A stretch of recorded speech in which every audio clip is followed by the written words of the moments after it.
Good afternoon, everybody. Just give us a like, a share, comment. Let us know if you can see and hear us okay. Apologies, we're a few minutes late. Just had a few technical issues going on, but It's hopefully my we are fault. all live now. Yeah, it's totally all Johnny's fault. It's all my fault. the yeah, the remote work is not always as hyped up because sometimes you can't get your setup right. And I'm actually working outside currently, so it's pretty nice. But with the camera set up and getting the microphone and everything sorted, it can be a little bit problematic. But yeah. How you doing, Matt? I'm just seeing if we're live. There we go. We're live now on the group. Yeah, I'm good. How are you? How's Q4 treating you? Or is it not really kicked off for you yet? I don't know. I never really know because my seasonal sort of percentage of actual total goods is like probably about 5%. I have like the odds. I think I had carried like 3 or 4 advent calendars, so nothing crazy. And in terms of sort of toys or chocolates, it's about zero. Well, it's not that much at all actually. And I don't even know if people are actually starting to buy more chocolates yet. I don't know. But Q4 really only kicks off in December, right? When people are starting to actually properly get those Christmas presents like chocolates and Yeah. stuff like that. So my revenue is actually pretty much the same as September, but my margins are way up, actually. So I'm not sure. It's actually it's a mix of sort of the algorithms I've built and sort of fiddling around with my repricing and increasing margins during the weekend and stuff like that. That me and you both do much fulfilled. So on Monday, my team going to do a certain amount of orders. So what I'm doing now is programmatically increasing the margins as I get more orders, right? So if I have like 150 outstanding, I'll increase the margin by 5% across the board. 300 outstanding, I'll increase it by 10% across the board.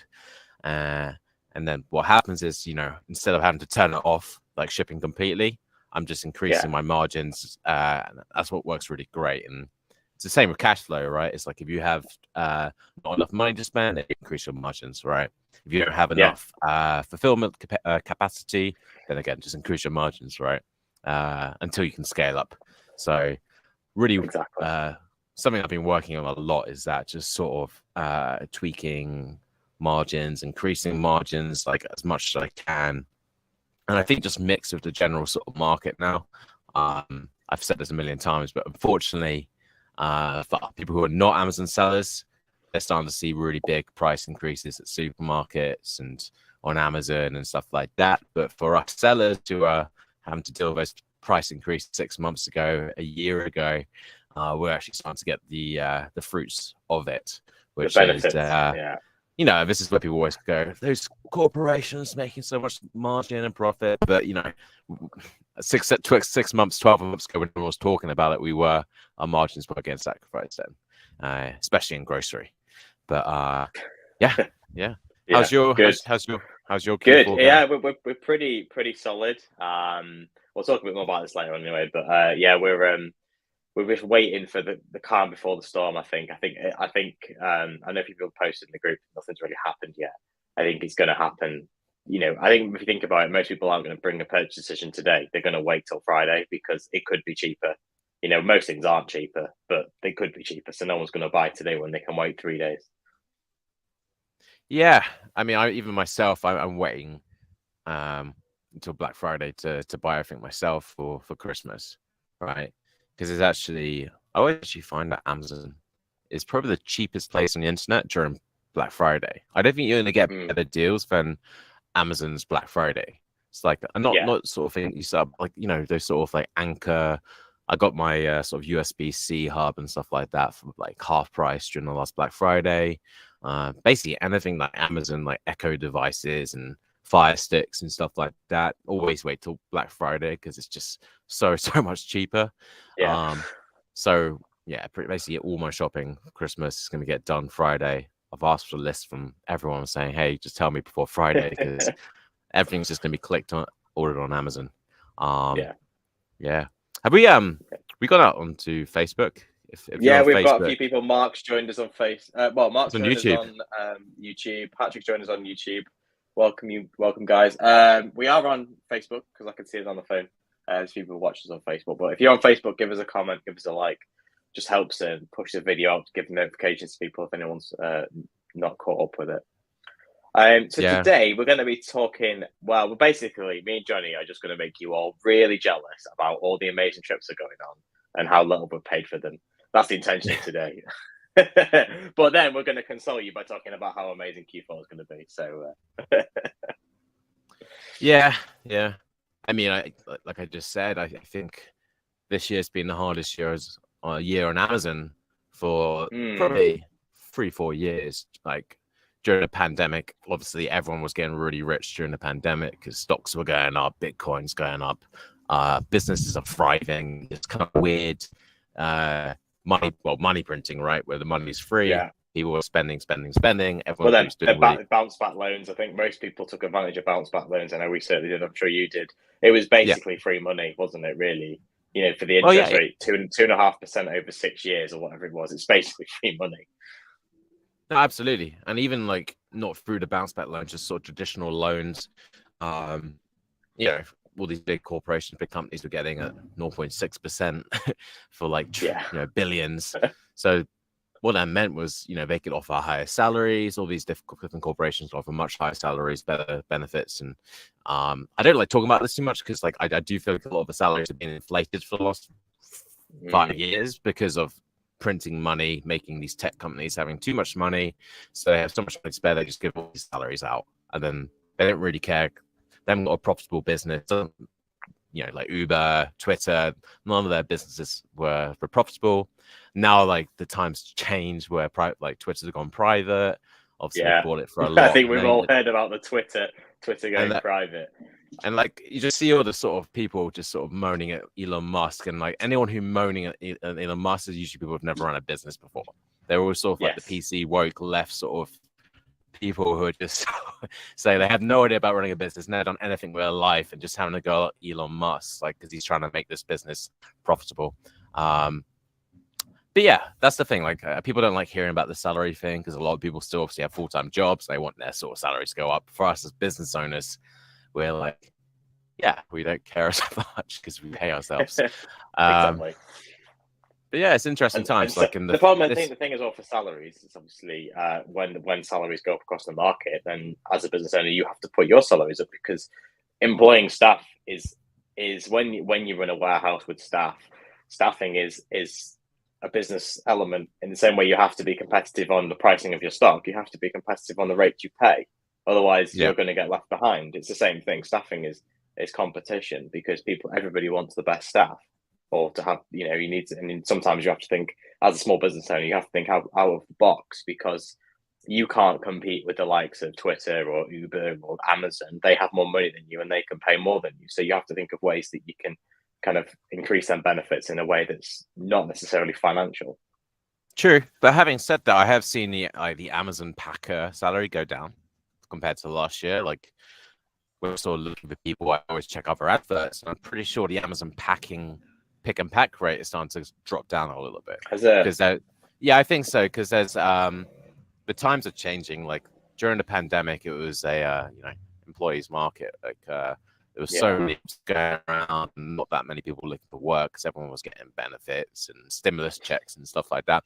And now things have changed where I think next year for us business owners, it's going to be good because there's going to be so much choice to pick from. So everyone's going to have to really work for their job, I think, next year, because times will get tough. So I think things are actually getting a bit better for us small business owners. This year did suck.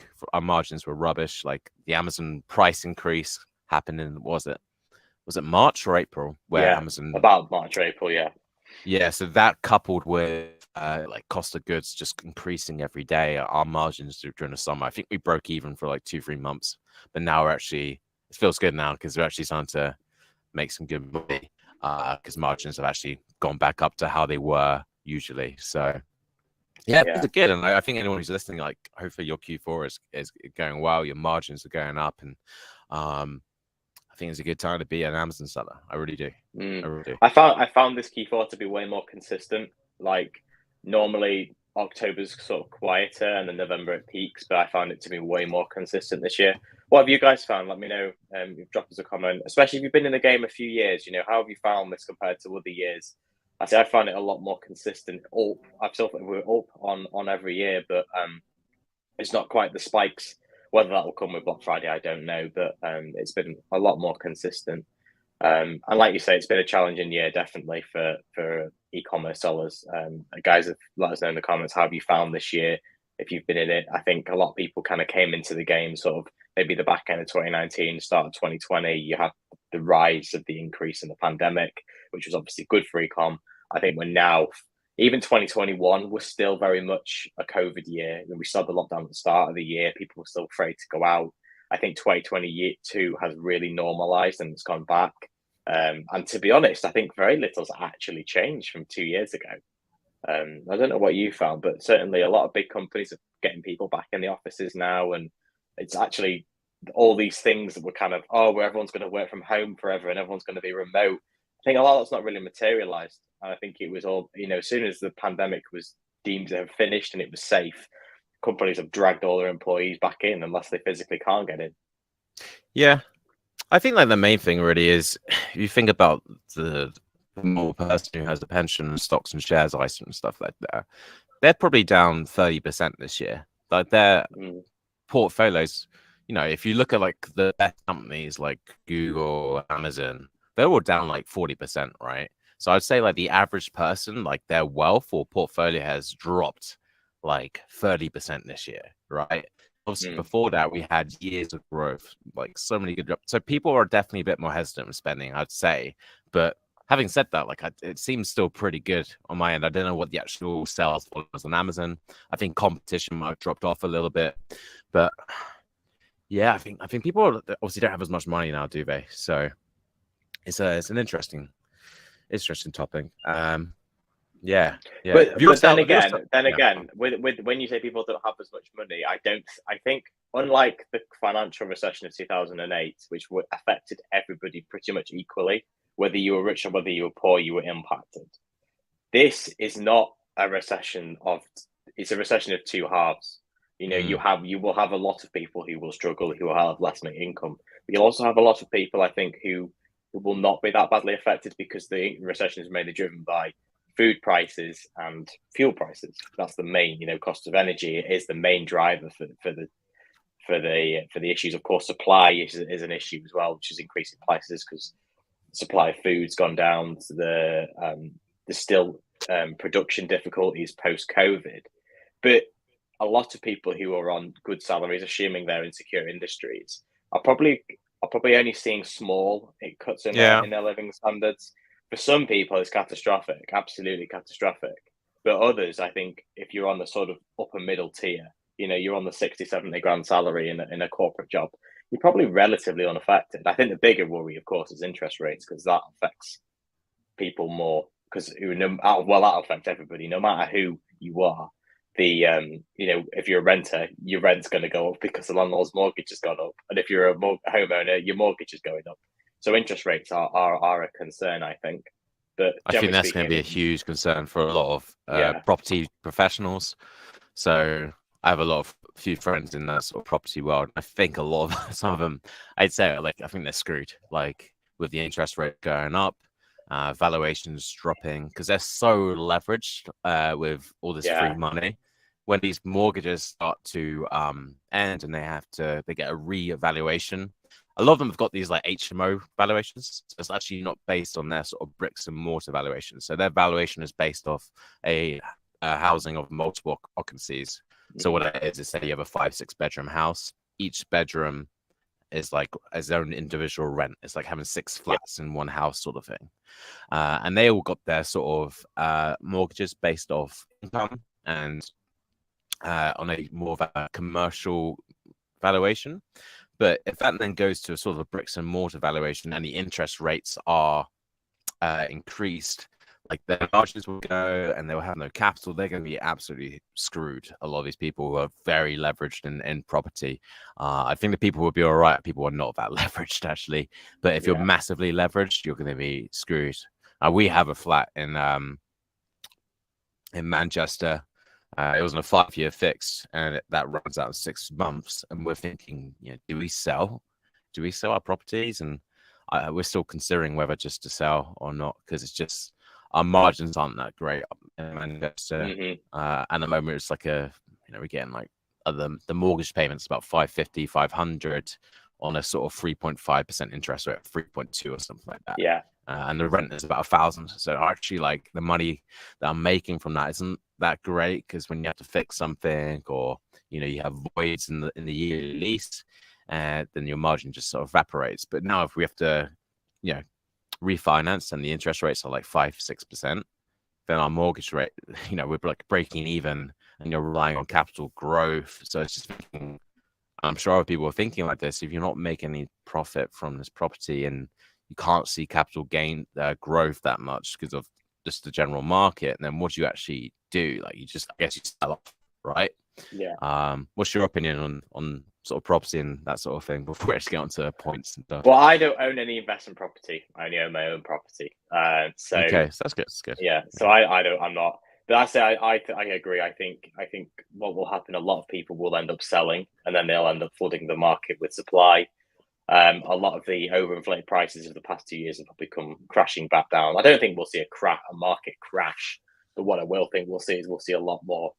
We will see price falls, and we'll see a lot more people's, back to a market where properties are in the market for 6 months with people offering lots of low offers. I don't think we'll see what we've had in the past 2 years, because we sold our house 2 years ago, start 2021.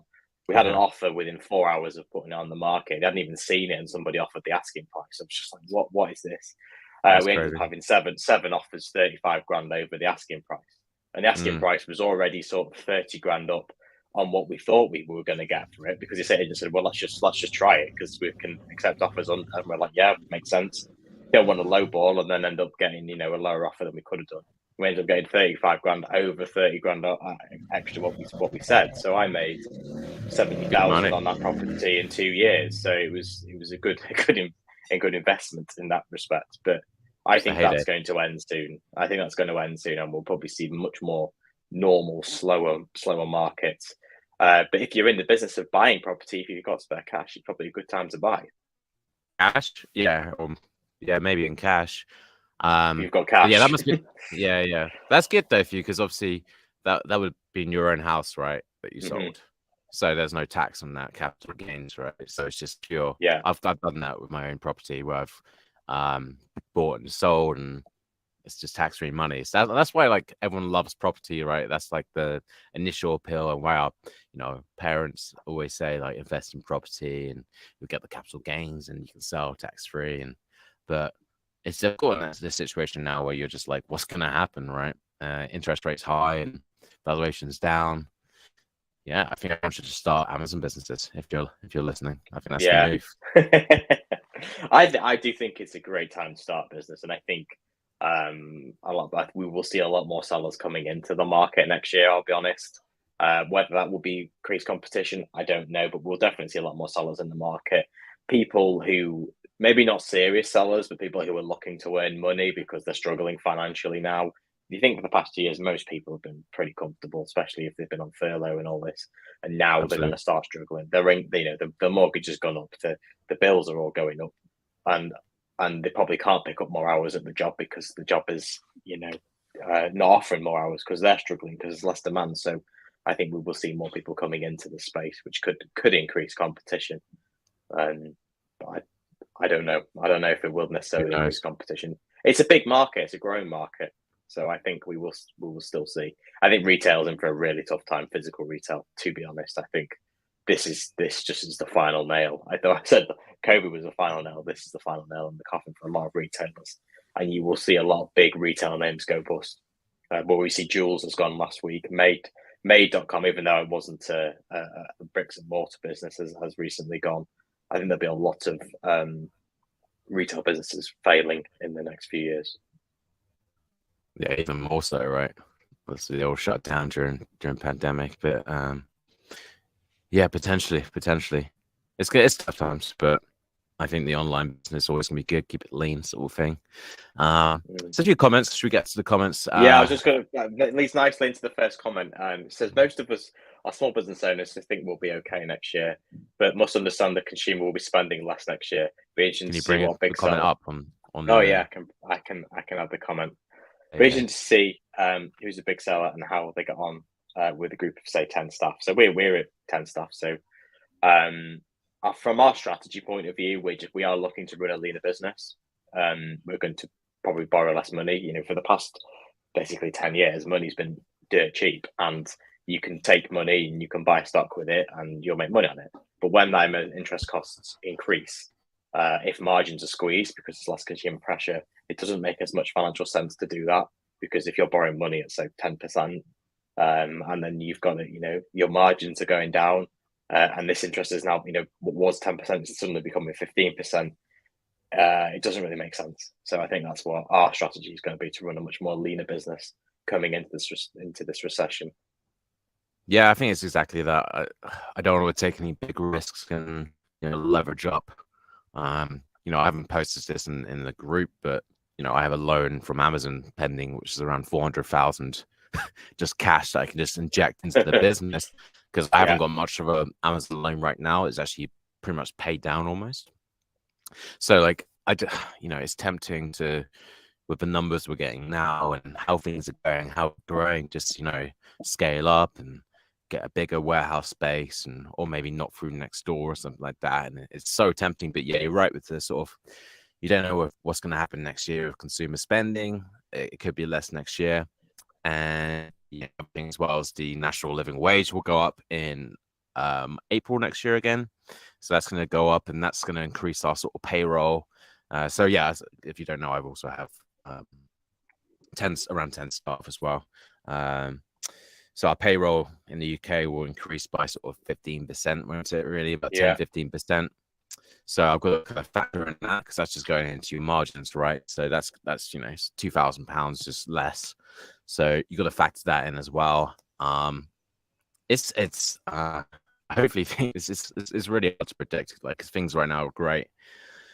But the only thing you can really do is just kind of be as lean as possible, right? Don't go crazy. And that's, again, I'm a bit hesitant on loaning and leveraging up because of that risk factor. You know, I really do want to grow into a massive business, but it's just, is it the right time? It's probably not, right? It's better just to hold on and wait. Like, you know, Matt, for you want to move 2 warehouses to 1, am I right? And use more Amazon? Yeah, we're going to reduce our fixed costs. So our plan is to reduce one of our physical warehouses and outsource some of the fulfillment. So we're trialing. I know you were saying about merchant fulfilled. We're not actually doing any merchant fulfilled anymore. We're now trialing multi-channel fulfillment. Partly that was due to the Royal Mail strikes. That was the main motivator to move a lot of that volume to Amazon, because Royal Mail was and is a bit of a mess. But I think also that will help reduce, you know, we're going to increase our variable costs, but we're going to reduce our fixed overheads. You know, we're only paying when we're selling. You know, we're only paying for, there's a small amount of storage, but it's going to be fractional compared to the rent on the warehouse.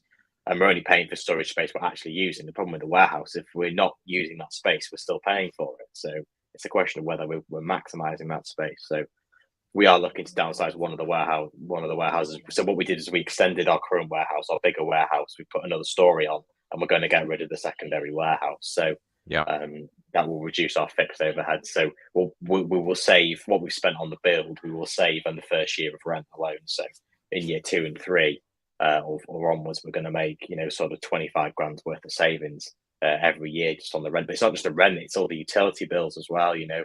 Got to pay. You've got to have waste disposal. You've got to have internet. You've got to pay for water and gas and electric, and standing charges are like £100 a month just to have a connection, even if you don't use any. So, you know, there's a lot of savings that we'll make just by cutting that warehouse space and moving it into one, and then outsourcing some of our storage and fulfillment.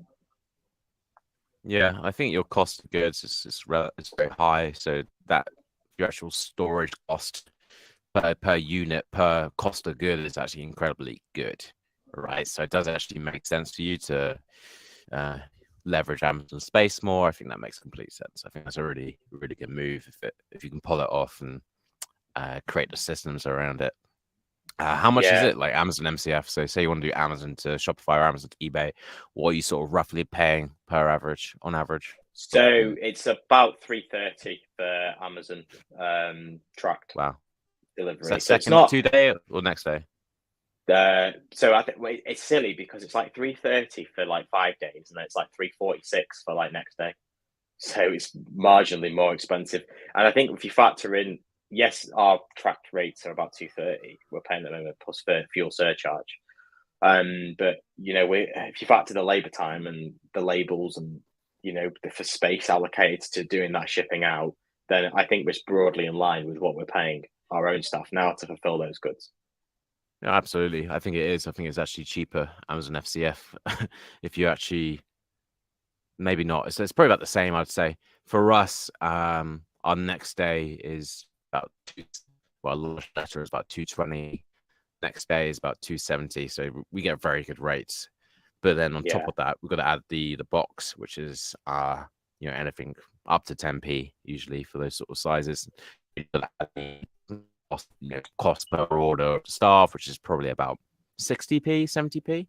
So even though it's 270, you're adding about 80p, 70p. So it actually works out about 340, 340, which is very similar to Amazon MCF. So Plus another, I know if you think about all the other costs as well. For example, we buy packaging materials in bulk, as I'm sure you do. 10% of our warehouse space is dedicated to storing packaging materials. Things like that. So we're losing storage space because we've got an entire row of racking that's just dedicated to bubble wrap and boxes. Yeah, it makes absolute sense. Like if you're not doing like minimum quantity, which we do, and like our Shopify store is doing pretty well now, and that's a lot of like multi-unit orders. If you're not doing multi-unit orders, then it makes a lot of sense. Anyone who's doing FBA, if you're not on eBay, just sort of doing that MCF, then you're sort of maybe you're missing a trick, I'd say, for sort of 100%. I think going into next year, diversification is really important, and it's going to be harder to get sales. So if you can do things to gain more sales, like adding an eBay account through MCF, you can link that through Sellerboard. It literally costs you nothing. Apart from the setup, the times to set up the system, there's no additional cost in setting up an eBay account and advertising your goods for sale through eBay, and then using MCF. You selling your Amazon stock. If you're already using Sellerboard, you can link it. There's other apps as well that will link the stock, and there's apps that will do automatic fulfillment orders, so you don't even have to touch it. It'll create. It'll just if a sale comes through on eBay, it will create an order and send it to the customer. I do think as well, eBay has a reputation for being a more value-conscious marketplace, and as people have less disposable income, people might be looking to save money on eBay, save money by shopping on eBay. That isn't true. In my experience, that isn't true. Things are often cheaper on Amazon, but it's perceived that eBay is a cheaper marketplace, so that they will go to eBay first because they think it's cheaper than Amazon, and therefore, you could be missing out on a lot of sales without actually adding any additional cost to your business. Yeah, absolutely. eBay, we're still trying to work on it and build it up. It's tough. It's tough. A lot of that I actually found in groceries. A lot of the stuff is actually cheaper on eBay. A lot of people selling for really tiny margins, and I think sometimes on eBay is to get over that like 200,000 every 3 months, right? And then you get cheaper fees, and then be a top rated seller and really get more orders so you can reduce your fulfillment fees, seller fees, right? I think that's a tactic a lot of people use to sell very cheap stuff. So I don't know. eBay's always been a struggle for us. Like Shopify for us is just kind of like going crazy now. It's like we said it was it 1,700 we did yesterday in Shopify. So nice. It's really starting to sort of build up. But our eBay's like forever stuck on like about 300 to 400 a day. Which is might sound a lot to some people, but we have 2,200 lines, different components in our warehouse. So like, if you actually know how much product, how much stock we have, it's actually quite a small amount. Maybe I need to work on something on eBay. But then the argument is that's an extra £300 a day in sales you weren't getting before. So it's totally worth it. But it's something, again, like all these channels need their own sort of work and stuff like that. Yeah. So it's an extra 100. That's an extra $100,000 a year. So might not be a massive. That's why I'm saying, it might not change your life, but you could level up your business by 20% by simply adding the sales channel in and linking it through MCF. No extra Yeah, cost, extra $100,000 a year makes total sense. it's a six-figure business, right? If you think of it in that way, so it's bigger when you think. I guess when when you're doing Amazon and you're doing like 5-6 grand a day consistently, that 300 just feels like yeah, but you got to concentrate on all of it, right? All that up, diversifying, and hopefully Amazon doesn't shut my account. Those things we've gone on that a million times, haven't we? And really in this group, really say about diversification. There's another comment saying, I only just started. If you want to, yeah. So I only just started mid last year. Agree. Last year started from quiet to crazy in November. This year consistently mid high, but no crazy yet. Crazy. Yeah, that's definitely what I found.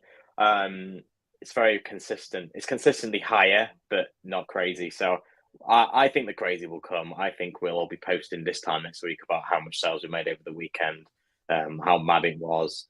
Maybe it could even be bigger than normal. Maybe everybody's just literally waiting for Black Friday because they're much more price conscious and they're much more kind of from a financial. Most people get paid this week, the end of the month, the beginning of next week. So I think most people are probably going to be like, I'm just going to stretch out until next week when I get paid. So we could well be seeing an absolute boom. And this time next week, everybody's saying how crazy their day is. We're aiming for it. I would like to get a 20K day on Amazon. We've never had a 20K day, so I would like to see 20K day either the Friday or the Monday, but we'll see. Yeah, it feels like yours are in bursts, right? You sometimes have you have like these massive days, and then it's sort of going up and down, up and down. I would say like you kind of missed the comment. You missed out on 2019 because the Q4 then was another level. Because last year was actually quite disappointing Q4 for a lot of people. Like a lot of people were expecting it to be sort of pandemic level Q4, but it was nothing on previous years. But again, was like 2019, if I remember rightly, was the year we had 2 Q4s, wasn't it? So I think it was 2019, and what happened was Black Friday was it was very early, if I remember rightly. It was about the 22nd or 23rd of November was where the Black Friday fell. So we kind of had this kind of boost because everybody kind of bought the deals, but then we kind of had another boost the following Friday when everybody got paid.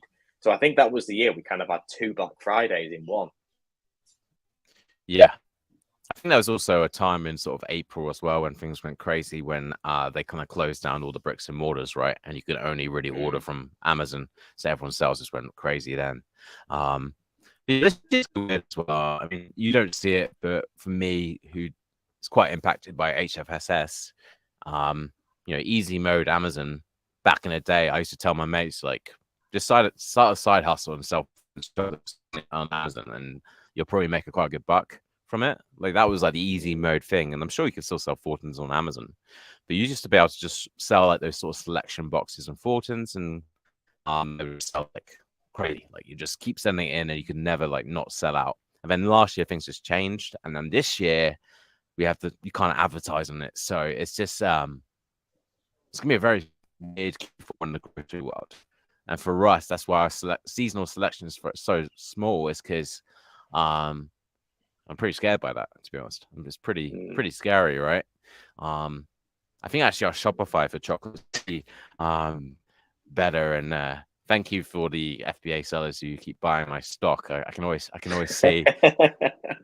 I mentioned like I keep seeing like these familiar names. I'm like I'm not buying that sort of thing.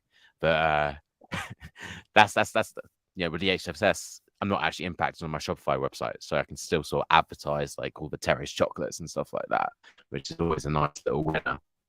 So that's actually really. There's another episode actually we can talk about Shopify, and I know we always talk about it. Definitely, I think we were saying we're going to do a lot more on Shopify next year. I think it's let us know in the comments if you're interested, guys. But I think we're going to do a lot more kind of discussion and maybe some training around Shopify for people because it's a game changer. It's totally changed our business. It's changed your business. It's a lot easier than you think it is to do. I think people think, building a website, it's impossible. It's not. It's not easy. I'm not going to say it's a get rich quick scheme because it's not, but it's easier than you might imagine to do from the build and design. And the good thing about Shopify, because they've built the back end and they've done it so well, it's very easy to navigate and train people and build systems around, because it's almost laid out very similar. It's kind of a hybrid between eBay and Amazon. It's laid out very logically, and everything's the way you expect it to be. It's very easy to manage without any technical skills. The only challenging part is the design bit, but you can get a template. And yes, okay, it's not going to be game changing, but it works. Yeah. I see. To be honest, like it's a secret, but I don't actually make that much money from Shopify, even though we do a lot of sales. And this actually also, there's a caveat to it, and the reason I love Shopify so much is because me and a grocery seller, things always expire, or I don't want to have stock for too long because I'm worried about expiry dates. So anything that is too long in the warehouse, I just immediately put it in like a special offer section. And then this is where I realized why Boots and stuff like that always cancel FBA sellers, because they always go to the loss makers, which is my special offers, and they'll just buy all of that. And they will buy they'll just buy my stuff that's at like 5% margin, and they'll buy it up and see them on Amazon, which is cool because I don't want to hold stuff in the warehouse, so it works really well for me. The reason I said it's not like a massive money maker is a lot of my stuff is at like 30-35% margin. Then I have all this stuff that I'm trying to get rid of quickly for like 0 to 5, or my clearance section, which is like negative, right? My clearance section is like expired stuff. So you're struggling for food. I think it's actually really good. If you're actually ever struggling for money, or people or family struggling for money, just go on the clearance sections on these different like grocery stores, and you can pick up really good things. Like they don't actually expire, like it's stuff like Pop-Tarts and stuff. They don't actually like get moldy or anything, but they're just like a recommended best before date. So if you ever struggle with money, I think that's always the go-to for some people, is to go to that. We've been giving delivery drivers expired monsters for the past 3 months, and they absolutely love it. They don't care. So stuff like that is just a nice. And I don't actually that's so good for groceries. I can just I can sell 100 items to like an FBA seller, and they can add it on their listing and get their fair share. But if I'm overstocked, it's just a nice way to get my money back and put some more thing, and it's good, and things are working out really well. Things are coming together in that part. Yeah. But what's important as well. It's not. Sometimes parts of business is not just about the profit. That clearance section enables you to buy more product, enables you to clear surplus product, which enables you to grow and therefore make more profit. So it's important to realize in business that not every function of your business will necessarily make you profit, but it enables the business to be the complete cycle and grow. If you haven't, You've got a big bottleneck. If you're not dealing with your returns and your out-of-date products, you've got a bottleneck, and eventually it's going to build up and build up and build up, and then it's going to be a catastrophe because you can't grow anymore. You can't continue operating because you've got this big issue. So it's all very, very important. It's sort of like what I call the life cycle of the business. Make sure you've got a continuous circle that will always operate. Yeah. Well, some people will buy and hold, and I know when you say they could sit on stock for a year, I'm not an advocate of that at all. I like to get a return on my money. I don't care if I break even. If that still sits in there after 2 months, I want to get a return on that. So that's gross. I'm always constantly recycling, and again, it's different for us. Again, we probably have one of the largest, I think we probably have one of the most SKUs on Amazon. So that's our business is different, where we want to always keep turning. Matt, we should probably get to the comments and then get onto the points thing, because otherwise we're going to do another thing where we reach out and we haven't talked about the topic. I'll answer this question if you want to put Sam. Jeff says great chat. Thank you very much, Jeff. Sam, this is a question for you, I think. Yeah, how are you finding Amazon shipping? God, some of the delivery drivers, what I've heard from my warehouse manager, are just absolute annoyances, and they chuck the parcels in the van. It gets destroyed. But yeah, we've had quite a few issues recently as well. Parcels not being delivered, lost. Usually Amazon will, if it's an Amazon order, they'll refund really well. So it just says whatever, just refund the customer and then they'll refund you. So filing a claim when it's an Amazon order is really good. But we've had to eBay we still have on Amazon shipping, but we've had to move our Shopify to Royal Mail because you can't claim over £25. So say we get a £100 order from Shopify, it gets lost by Amazon shipping. We can only claim for £25 out of 100. And it's a lot harder to prove with the VAT invoices. Amazon orders is actually been pretty smooth for us. It's actually been pretty good. So yeah, they have been pretty bad recently. I think they're sort of pretty over capacity. It's Q4 and everyone's a bit nuts, but yeah. Their file process is great for Amazon, but other channels it sucks. So yeah, that's Royal Mail for eBay, Shopify, and use Amazon for Amazon. But yeah, if anyone's not using Amazon, it's really good as well, because if there's ever like a problem with deliveries, they will protect your account or your actual seller central account. So you like if you're doing seller fulfill Prime, it's great because like if there's ever a problem, they will protect your account.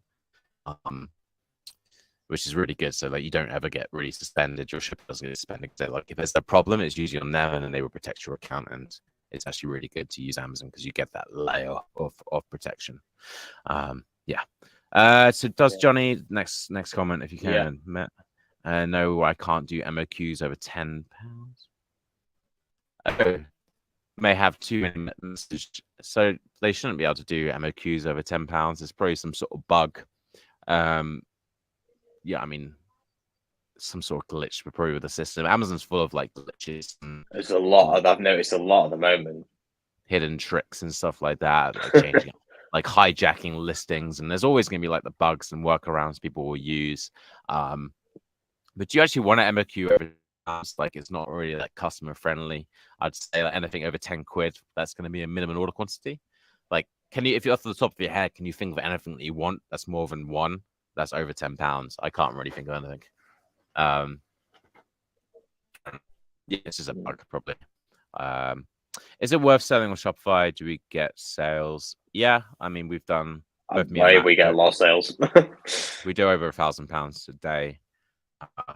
I did almost 2,000 yesterday, which is really good. But we have our own distribution warehouses. However, Matt's doing on Amazon MCF, but he's a different business model to me because he does higher price goods. I do low price goods. My business model would not work without a warehouse because it would just be Amazon SCF. It would just be too expensive. And maybe you could use a third party prep center to do your Shopify.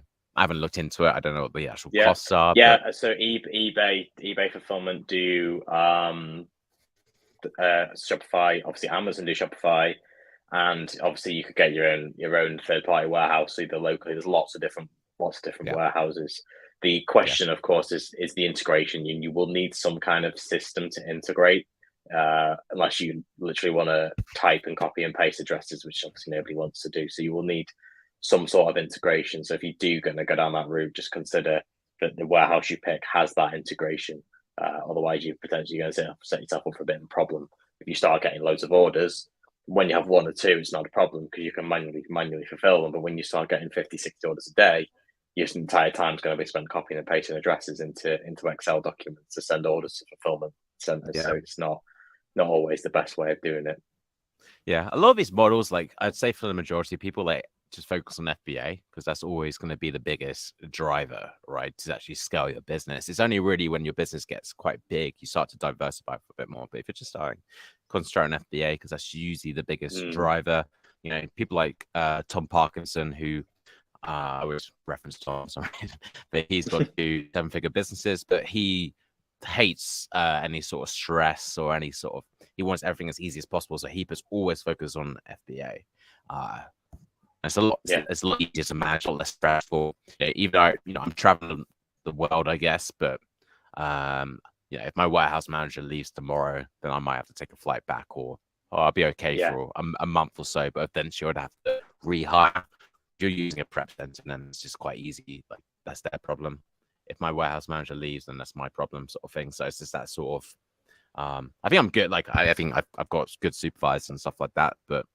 There's always those sort of problematic sort of things. Eventually, for sure, it's great. It's going to get even worse over this week. Yeah, I know. Yeah, can you imagine? Like, this is crazy. Sorry, that Royal Mail lost. I think is it 290 million or 390 million this year, and then your workers go on strike on your biggest days of the year after you've already lost like hundreds of millions. It's absolutely mad. I'd go crazy if I was like an investment in Royal Mail. I'd be like, what the hell? And from what I hear, the reason they keep going on strike is because they still get paid. You go on strike. It's so easy at Royal Mail to go on strike, and they just get paid. They still pay them when they strike. So from what I hear. So the reason they keep striking is it's just mega easy. So I mean, it's just an absolute mess. Raw mail, and it's a mess. And the problem is it's putting pressure on the other couriers. So the other couriers are starting to fall down and miss issues. Customers don't understand. That's my biggest problem is the customers just don't understand. I ordered this. Where is it? I ordered next day. It's like we can't physically fulfill next day at the moment because raw mail isn't working and all the other couriers are overwhelmed with parcels. But customers don't care. They're just like, where's my parcel? So yeah, that's the biggest issue we found. But of course, I really hope they call off this weekend strikes. I can't see it going ahead because if it does go ahead, I would just probably cancel my account out of principle. You just completely let all your customers down. It's just horrendous. It's mad. Right. So do you do Facebook Marketplace? No. We have a Facebook shop, which links all of our Shopify products to Facebook. So if you go on our Facebook, you can buy product, but you have to click on it and it takes you through to our website. But we don't transact on Facebook Marketplace. That's not to say you can't build a good business. I know a lot of people literally buy and sell on the Facebook Marketplace. It was just with the lack of integration for us as a business, it doesn't make sense. It's too impossible. Like there's no way to feed like the sales data into an accounting system. It's little things like that. You can't export the transactions as CSV. So it's more hassle than it's worth. But if you're happy to do the sales manually and record them and things, then definitely an extra marketplace to do. Yeah, it could work. Job lots and stuff like that, right? Could work if you're selling job lots and all that sort of thing. Just running, what do you consider low value and high value prices? If you're doing a Shopify store, probably anything that would be like £30, £25 would be high value. I'd say £20. That's interesting. See, our high value is set at £150. Yeah, my high value is over £10. So our minimum price point is £10 on the majority of stuff, unless it's clearance. Yeah. So what do you consider high value? Yeah, I guess some people it's probably over like 50, right? It's probably a good number. For us, it's 150. It's considered high value, £150. But our average value is about £50. Yeah, you just have more room for delivery costs, right? So Amazon MCF is more viable the higher the price, right? Because you have more room for that delivery cost. Cool. So £4.10 to send a 5 kg parcel. That's well cheap. Is that next day or 2-3 days? Is it? I don't know. It's probably quite cheap, but raw mail for us is we can ship stuff £2. No, and even Amazon £2.20 for 5 kg for 2 day. Next day for us is about $3.30 for 5 kg for next day. We're a bit more than that on raw mail because our volumes are lower. We're about $2.30 plus fuel. Yeah, raw mail $2.30 for 48, and then that's no insurance. And then track next day is about $3.80. Yeah, we do a lot of volume, so like our prices are pretty good. There's no like surcharge on that. It's Amazon shipping are really good. So unions are left wing for right wing. It's political. Support. I don't know. It's political, but hurting small business who rely. I can see unions causing more job losses. I don't know. Like I said before, apparently I hear they're striking because it's easy to strike. They still get paid, and it's just because they've made it easy. Raw mail needs to toughen up on it. I don't know. Get Elon Musk in there to be the CEO. That's the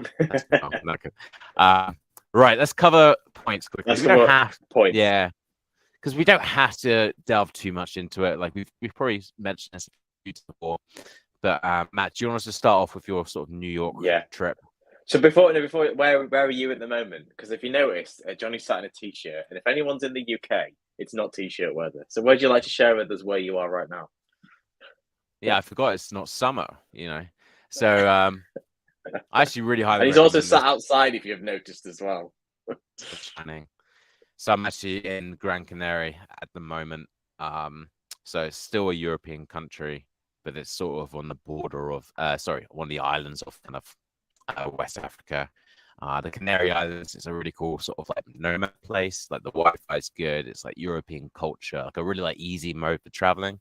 They have co-working spaces and stuff like that. Accommodation is a little bit on the pricey side, but it is Europe. I imagine if you book in advance, it's pretty good. I highly recommend anyone who sort of has sort of freedom to move about, to come to Gran Canaria for just go for a few weeks or a month, because right now it's a 4-hour flight, and the weather right now is about 25, 26, and Nice. I have my work Nice. set up. I have my work set up aside, which is really good. We actually just moved the place. The last place was like a in the hills where it's a bit colder, and there was so many flies. It was so annoying. But this place, luckily, no flies, and I can actually work outdoors, and it's pretty nice. But yeah, I mean, for me, I feel like I'm happier when it's sunny. I think that's a lot of people when Yeah, the I weather gets good. definitely. So I'm trying to like chase the sun really. But yeah, I think with points and stuff like that, like with the sort of reseller business, we're buying a lot of stock and then flipping it over and buying as much as we can. It just kind of perfectly sets you up for this sort of lifestyle where, Matt, you're going to New York very soon. Yeah. You can basically, the best thing about points really is save yourself a 6-figure salary from your Amazon business. You get taxed 40% on that. So the end of like net of that is 60,000, right? However, if you use points to run business, there's not tax. It's doubled. There's no tax on that, is there? And there's no reduction to your corporation tax. There's no increase to your corporation tax you have to pay. And there's so many nice little benefits where, so say you have a cashback from your credit card, what I used to do is pay off my statement. That's actually stupid because then I have to pay 20% on that, right? So say you have £500 cashback from Capital and Tap and you pay that off your statement, you actually have to now pay 20% corporation, 19% corporation tax on that, right? Because you've just increased your by £500. So what I'm doing now is rather than sort of taking a bigger salary, I try and use leverage points as much as possible. So for me, what I do is I use for my Amex, I use convert to Avios, and then I try and use flights as much as possible. I don't care too much about business, but premium economy is pretty affordable and stuff like that. With points, you get really good deals with that, and even just sort of European flights as well. You can basically get sort of Club Europe business flights, which is pretty good. Anywhere I want to fly, anywhere I want to go, I could potentially use points for it. So we're going to South Africa in January and we're using points. There is some tax on top of that. But again, we're flying premium economy to Cape Town and paying very little. So it reduces your sort of need for as much disposable income. And the other thing as well, of sort of Capital on Tap, you can now convert your Capital on Tap cash back to Airbnb. So for anyone who's sort of done any sort of digital nomad stuff, you're always looking to get sort of monthly rentals on Airbnb. That's usually your go-to place to get like the sort of 30% discount on the additional rate. So say you're in Thailand, you have a monthly rate, it's going to cost what, 600, 700 quid? It's pretty cheaper actually. It depends how nice of a place. South Africa is going to be a bit more expensive, but you can get a cashback voucher from Airbnb. Use that as a voucher against your Airbnb payment, and you're using company money that's not being taxed and doesn't increase your corporation tax. So it's like a really nice way for not having to pay tax and using the points. So that's my sort of. I love it. I'm really starting to use it more, and it's perfect. It's perfect. So Matt, you've got the New York trip coming up, haven't you? Yeah, so just round it back, just in case anyone isn't familiar. I know we've talked about it a lot. So how this works, obviously, is through your business, you will have expenditure. Now, obviously, you can get this as an individual. Anyone can get this, but obviously, your personal expenditure, probably 1,500 quid, £2,000 a month, is probably most of what most people spend. Through a business, you can be ramping up 50, 60,000, 70,000 pounds a month in stock purchases. You can then put these on rewards credit cards. So Capital on Tap is a very common one. American Express. There's a new one I found called Jeeves. There's Barclaycard, and some banks do cashback cards. And with this increase of expenditure, you actually get a decent amount back, because you usually get about 1%. But 1% on 60 grand is still quite a decent amount of money if you're spending 60 grand a month, 60 grand a month. So you can get an awful lot of essentially cash back or points through your expenditure. So it's actually very much worth doing. And if you're not doing it, then you are genuinely missing out. Of course, please borrow responsibly and make sure you've obviously pay your balance off in full, because otherwise you're not going to be getting the benefit because you're paying interest. But there's an incredible advantage. So I have a couple. I have an American Express Air Miles card, which gives me air miles. I also have an American Express one, which gives me points. So we are going to New York for New Year's Eve. We're going for a week. We are staying in a suite in New York in the. I can't believe it. One second. Manhattan, Brooklyn, Manhattan. It's in Manhattan. Let me get the Nice. booking up. Let me get the booking up because it's amazing.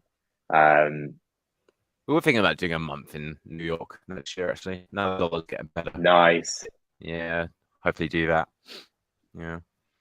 So you're staying in the Hilton? We are staying in the Hilton, but it's let me get the booking up. Yeah, it's I think is it the Conrad it's called? Conrad. We booked it a while ago. Yeah. So people don't know that with Amex points you can convert it to they usually have 3 partner hotels, I believe, or 2. So it's the Radisson Blue, which is what I booked to go to the Maldives. So me and my girlfriend went for 5 nights to the Maldives in the summer, and we paid less than $1,000, right? So everything all in 5 nights. Then the best water villa, really nice water villa, was under $1,000, like all in, spending everything, flights. Yeah. Okay, $750 each. So like, but less than $1,000 each. So we save thousands of pounds by using these sort of cashback points. Sometimes like Hilton or Radisson Blue will run these offers where you can convert 1 point to 3 Radisson points or 2 Hilton points. And recently they're running like a Hilton 4 for 1, weren't they, or 3 for 1 as well? So they're always running these sort of nice deals. You use the Hilton one to book the Conrad. Is it Conrad? Yeah, I was just about to say we are booking. We've just booked the Conrad in Midtown Manhattan in a junior suite. So this room is $1,200 a night. I have paid $86. Yeah, and 400,000 points. So what I did is there was an offer on. It was a 1-to-3 conversion from Amex to Hilton. So I 3x my Hilton points. So I've spent 400,000 Hilton points, plus $86, of which $30 is tax. So you have to pay the tax. So essentially, we're staying for a week in a suite for $50. And it's for you, it's like flights as well are through Avios reward points. $400 return, of which $290 is taxes.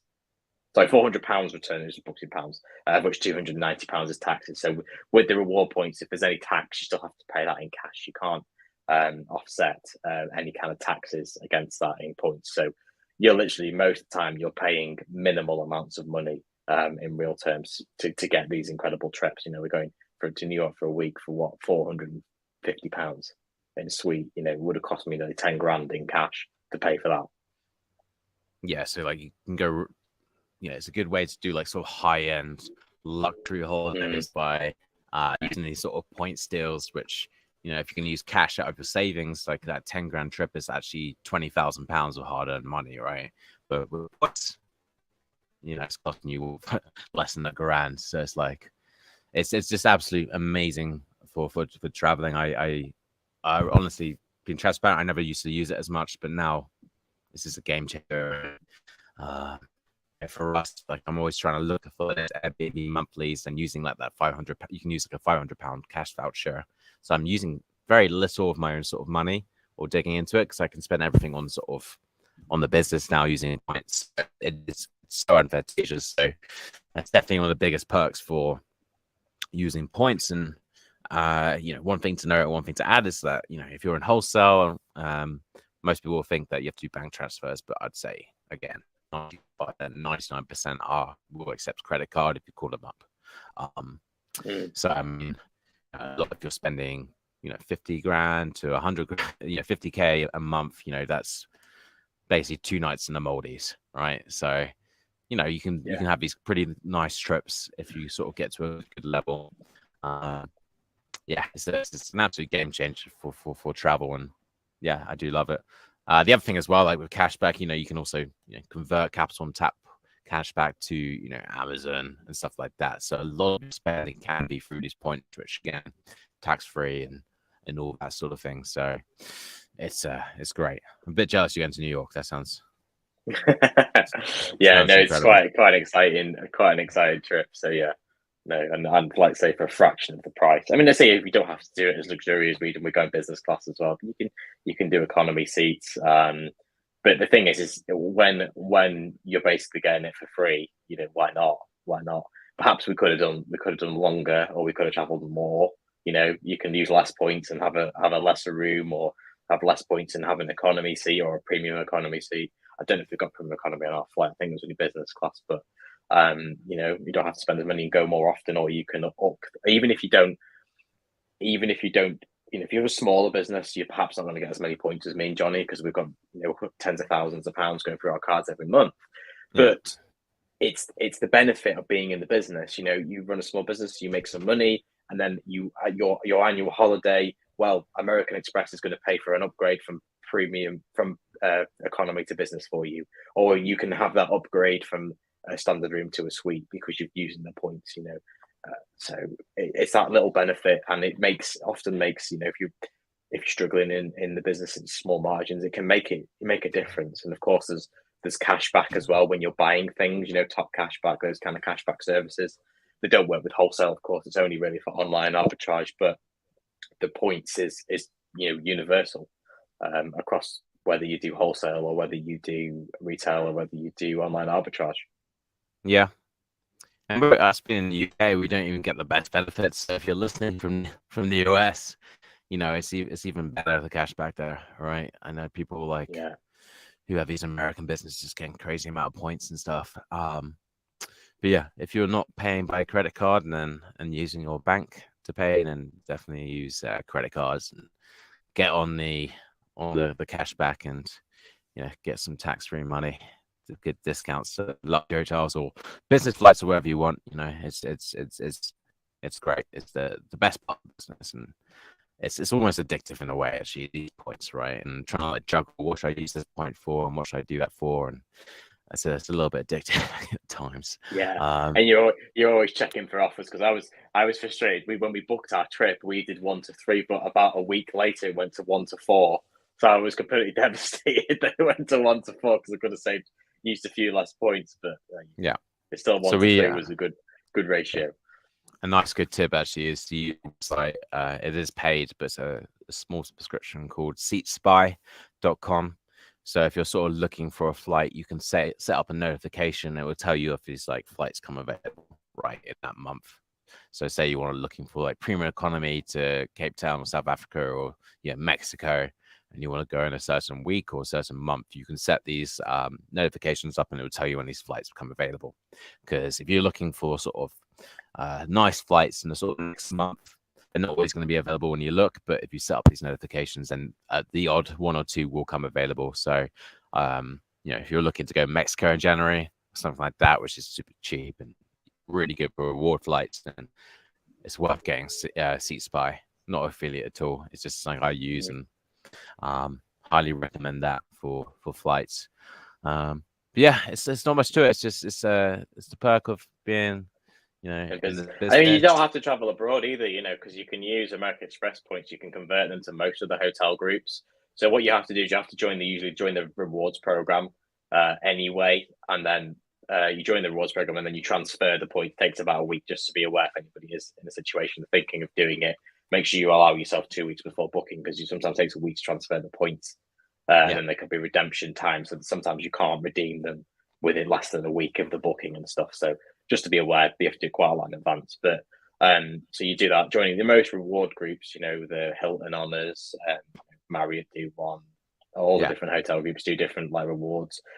And also, just even if you don't have the card, just join the reward programs for hotels, because usually they will upgrade the highest ranking member. If there's been a situation where there's a shortage of hotel rooms, or they would need to upgrade somebody, whoever's usually the highest in the club is going to get upgraded. We actually got lucky. If anyone came to the Level Expo, the hotel we stayed at, I stayed there 2 years prior, and we joined the hotel group, the rewards points thing, the night before we booked it. and we got upgraded to a suite because the hotel was full, and we were the highest ranking rewards members. It was crazy. Boom. That's great. You get immediate gold status at Hilton and Radisson, right? So if you are, I think that's if you're a platinum member. So we recently signed actually. So we have the gold and the platinum, the German platinum as well. So a bit excessive on the platinum cards, but it's actually they're running an offer now where I believe you get an extra 10,000 points if you spend £10,000 a month. So that's actually worth it. Because they have a few other things where it costs £595 a year. But if you travel a lot, airport lounges completely changes the game of traveling. It just changes. The airport's become like a nice thing to go to now. Like I like going to airports because I can chill in the airport lounge and it's like a buffet, right? Buffet, beers, wine, champagne, all you can eat sort of thing. So I absolutely love airports now. Before I used to hate them, now I love them. So Platinum is just worth it for that for me. The other thing with Platinum, obviously the £10,000 spend, that's recent, and you get 10 points, that's amazing as well. The other thing as well is you get £150 dining credits as well. So when I'm back in the UK, this won't be a bit. I'm going. The mates are going to Hawksmoor Steakhouse, and you can get which is one of the better steak places in London. But you can get £150 dining credit at Hawksmoor. So if you spend £160, you'll get £150 credit back to your account. So that's something worth it. If you're looking at the Platinum, there's some really good things like Harvey Nichols and stuff like that, where it's actually starting to become worth paying the extra to get all these different perks. So if you didn't look at the Platinum before, I'm not saying, do your research and stuff like that, but look into the benefits to see if it's worthwhile, because it's coming more worth it now. So we actually have the gold and plat, and we basically what we do is put our shipping on Platinum, so we reach that reward. So with Amazon shipping, you can put everything on credit card. So we use that on Platinum. Normal spend, we do a gold. So like we're both every month we're reaching both bonuses, and we're getting those extra 10,000 points. And then the gold is extra. It's a quarterly bonus. So a good way to do it as well if you are obsessed with points like we are. So let's get to the comments. And then you get to just over an hour now, so we'll get these comments done. So never pay myself more than 12,570 plus 2,000 dividends. Dividend threshold is changing, unfortunately.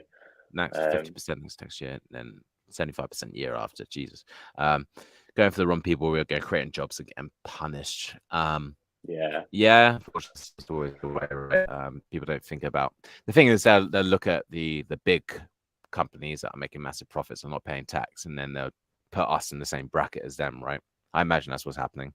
So like, oil companies, SSE Energy and stuff like that have like quadrupled their profits this year, while UK has the highest electricity bills. So people look at that and they look at like, these businesses are the worst, but they don't consider sort of the smaller businesses who are just like struggling at times, especially pubs and stuff like that, because we're all under the same bracket. But unfortunately, like there's no way to sort of, it's really difficult to actually tax people correctly, right? Like the Amazons and Apples and stuff like that. It's just impossible because they're global companies. 12,570. I always thought it was more like 850 and then plus dividends, but maybe it's changed this year. We'll look out, speak to the accountant about the most optimal way. 900 pounds of Amex points used towards Sydney flights on New Year's Eve, and 500 used to book my flight skiing in April. All too easy. Great perks, definitely. Perfect. Where are you going skiing? Is that Europe? 400? Is that maybe that's in somewhere different? That's great. That's really good. So Sydney flights, perfect. I don't know how much the flight is from UK to Australia anymore, but that sounds like something that I'd want to go business on. I think so. That's great. Then the last comment, 20 spend per quarter with the Amex Gold, extra £100 in points and back on the Amex. So an extra 400 a year as well, just for spending. It's really good. And then Platinum is 10,000. I believe it's 10,000 every month now. So you spend 10,000 points, you get extra 10,000. So again, that's really good. So extra, you're spending that much. Technically another 1,200. I'd have to confirm that that's still there, but it's well worth signing up for that. That offer still stands. I don't know if anyone wants to confirm that, but £10,000 get 10,000 points every month. I'm not sure if it's a welcome offer, but really worth it. Yeah, definitely worth it. And it's the cherry on the cake, and you work hard and you get rewarded for it because you get to travel for a greatly reduced price. So it's nice. It's brilliant. It's addictive.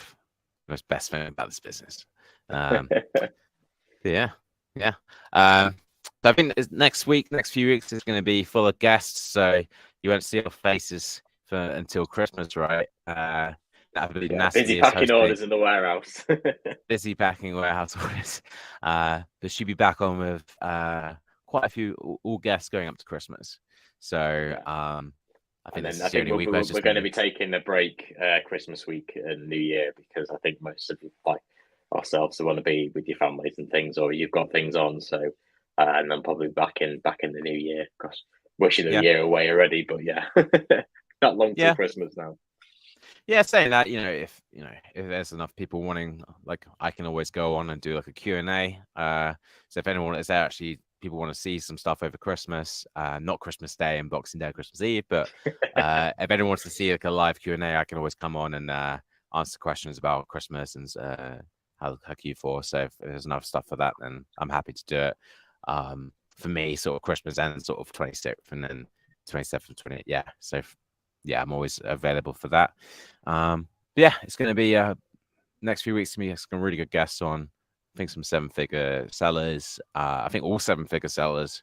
So definitely worth tuning on. Last few weeks I've been watching, been really good. Yeah. So I've really enjoyed the last few episodes. Been really good. So if you haven't caught those, catch those out, and then go watch back on YouTube, and they're all up there. But guys, if you haven't liked, subscribed, and then if you're on YouTube, then please do, helps us out. And I hope everyone has been informative, learned a little bit. I know we only got into the last bit about Amex points, but like me and you do, we just sort of do a little Q&A and kind of go bit of a chit chat. Bit of a chit chat. But cool. Matt, go enjoy the sun. I'm gonna go put the heater on because it's freezing. I might have to put the shade down because I'm gonna get burnt. Yeah.